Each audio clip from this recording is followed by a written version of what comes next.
ট্রেডিংয়ে ধারাবাহিকতা না আসার ৬টি মনস্তাত্ত্বিক কারণ। কেন ৯০% ট্রেডার ব্যর্থ হয়? ট্রেডিং জগতে সফলতা একটি রহস্যের মতো মনে হতে পারে, যেখানে ৯০% মানুষ ধারাবাহিকতা অর্জন করতে পারে না। কিন্তু পেশাদারদের মতে এই খেলার মূল ভিত্তি চার্ট বা স্ট্র্যাটেজি নয়, বরং মনস্তত্ত্ব। একটি সফল ট্রেডিং প্রক্রিয়ায় স্ট্র্যাটেজি মাত্র ২০% ভূমিকা রাখে, বাকি ৮০% নির্ভর করে ট্রেডারের মানসিক শৃঙ্খলার উপর। ধারাবাহিকতা অর্জনের পথে ট্রেডারদের যে ৬টি মনস্তাত্ত্বিক বাধা পার হতে হয় তা নিচে আলোচনা করা হল। ১. ভয়ভিত্তিক মানসিকতা। অধিকাংশ ট্রেডার জেতার মানসিকতা নিয়ে ট্রেড করে না, বরং লোকসানের ভয় থেকে বাঁচতে ট্রেড করে। এই ভয়ভিত্তিক মানসিকতাকে বলা হয় সার্ভাইভাল মাইন্ডসেট। যখন একজন ট্রেডার চার্ট খোলে, তার মনে প্রথম চিন্তা আসে, যদি লোকসান হয়ে যায়? এই ভয়ই তাকে ভুল সিদ্ধান্ত নিতে বাধ্য করে, সঠিক সময়ে স্টপ লস ব্যবহার না করা, একটানা অতিরিক্ত ট্রেড করা, ক্ষুদ্র লাভ দেখে প্যানিক এক্সিট করা। ট্রেডিংয়ে সফলতা তখনই আসে যখন আপনার উদ্দেশ্য হয় জেতা, বেঁচে থাকা নয়। ভয় যখন আপনার সিদ্ধান্ত নিয়ন্ত্রণ করে, তখন ফলস্বরূপ আসে অনুশোচনা, যা ধারাবাহিকতার প্রধান শত্রু। ২. নিয়মানুবর্তিতা ও আত্মসম্মানের অভাব। সফল ট্রেডিংয়ের নিয়মগুলি, যেমন রিস্ক ম্যানেজমেন্ট, পজিশন সাইজিং, প্রতিটি ট্রেডার জানে, কিন্তু তা পালন করে না। এর কারণ হল আবেগ এবং নিয়মের মধ্যে চলতে থাকা অদৃশ্য লড়াই। নিয়মগুলি আবেগহীন, কিন্তু ট্রেডার আবেগে পরিপূর্ণ। ফলে সামান্য লোভ বা ভয়েই ট্রেডার নিজের তৈরি করা নিয়ম লঙ্ঘন করে। মূলত নিয়ম না মানা কেবল স্ট্র্যাটেজিতে দুর্বলতা নয়, এটি আত্মসম্মানের অভাব। যে ব্যক্তি নিজের তৈরি করা নিয়মের প্রতি শ্রদ্ধাশীল নয়, সে বাজারের কঠোর নিয়মগুলিও মানতে পারে না।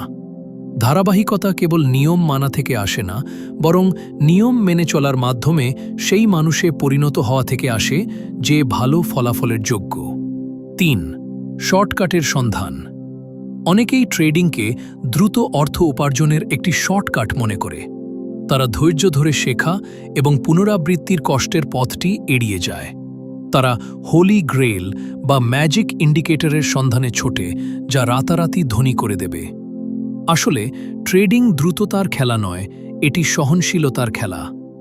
দ্রুত লাভের আকাঙ্ক্ষা এক ধরনের মানসিক রোগ, যা ট্রেডারকে বারবার ভুল করতে বাধ্য করে।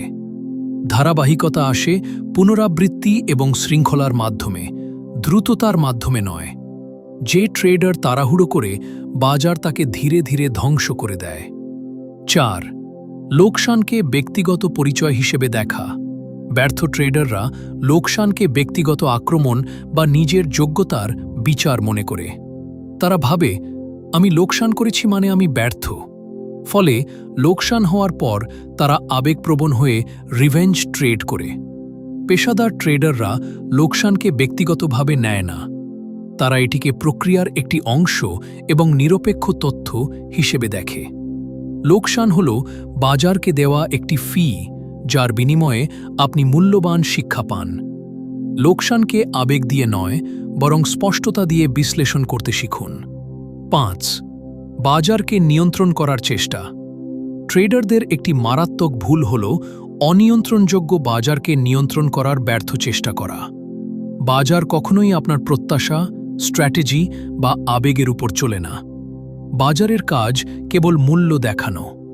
ট্রেডারের কাজ হল সেই মূল্যের সামনে শান্ত, স্থির এবং নিয়ন্ত্রিত থাকা। যখন ট্রেডার বাজারকে নিয়ন্ত্রণ করার চেষ্টা করে, তখন তার নিজের উপর নিয়ন্ত্রণ চলে যায়। ফলে লোভ বা ভয়ে স্টপ লস সরিয়ে দেওয়া, ওভারসাইজ পজিশন নেওয়া, এগুলি সবই ঘটে আত্মনিয়ন্ত্রণের অভাবে। ধারাবাহিকতা আসে বাজারকে নয়, নিজেকে নিয়ন্ত্রণ করার শিল্প থেকে। ৬. প্রক্রিয়াকে নয়, পূর্বাভাসকে অনুসরণ করা। Prediction warship. ইনকনসিস্টেন্ট ট্রেডাররা ফলাফল অনুমান করাকে প্রেডিকশন প্রাধান্য দেয় এবং প্রক্রিয়া, প্রসেস অনুসরণ করা ভুলে যায়। তারা মনে করে, আমার মনে হচ্ছে মার্কেট এই দিকে যাবে, যা মূলত অহংকার, ইগো দ্বারা চালিত। এই অনুমানগুলি যখন ভুল প্রমাণিত হয়, তখন তাদের আত্মবিশ্বাস ভেঙে যায়। ধারাবাহিক ট্রেডাররা পূর্বাভাসের উপর নির্ভর করে না, তারা কেবল তাদের তৈরি করা নিয়মগুলি অনুসরণ করে। তারা জানে জেতা বা হারা তাদের হাতে নেই, কিন্তু সঠিক প্রক্রিয়ায় এগোনো তাদের হাতে আছে। ট্রেডিংয়ে স্বাধীনতা আসে পূর্বাভাসের ভ্রম থেকে বেরিয়ে এসে প্রক্রিয়ার শৃঙ্খলার মধ্যে থাকার মাধ্যমে।